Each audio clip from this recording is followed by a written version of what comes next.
প্রথমত সবাইকে নমস্কার। আমি মৃত্যুঞ্জয়, আমি একজন ট্রাভেল এজেন্ট। আমি থাকি ওয়েস্ট বেঙ্গল, কলকাতার বারাসাত বলে একটা জায়গায়, এবং সেখান থেকে আমি একটা গ্রুপ নিয়ে এসেছিলাম। যদিও আমি এর আগেও এসেছিলাম, বেশ কয়েকবার আন্দামানে কাজ করেছি, কিন্তু এবারেও এসেছিলাম সেম একই কোম্পানির সঙ্গে। আগে যে কোম্পানির সঙ্গে এসেছিলাম, এবারেও সেই কোম্পানির সাথে এসেছিলাম।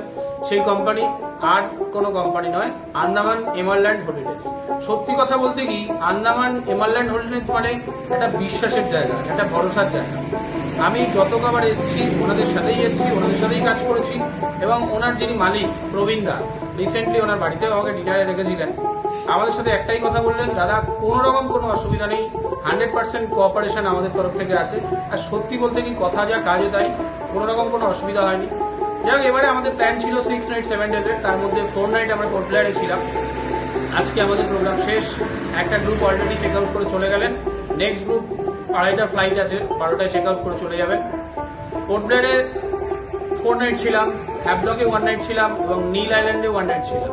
প্রত্যেকটা হোটেল একদম খুব সুন্দর, খুবই ভালো, কোনো অসুবিধা নেই। হোটেলের সমস্ত স্টাফ থেকে শুরু করে খাওয়া দাওয়া, আমার যেহেতু সমস্ত বাঙালি গেস্ট, সেই অনুযায়ী ওনারা সেই ধরনের হোটেলে রেখেছিলেন যেখানে বাঙালি খাবার পাওয়া যায়।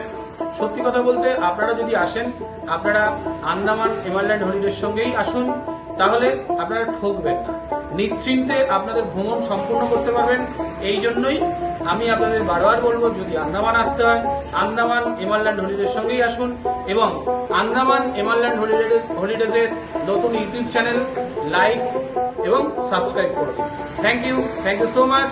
আবারও বলি, যদি আসতে হয় আন্দামান ভ্রমণ করার জন্য, আন্দামান এমারল্যান্ড হলিডের সঙ্গেই আসতে হবে, তাহলে আপনাদের ভ্রমণ নিশ্চিন্তে নিঃসন্দেহে সম্পূর্ণ। Thank you so much.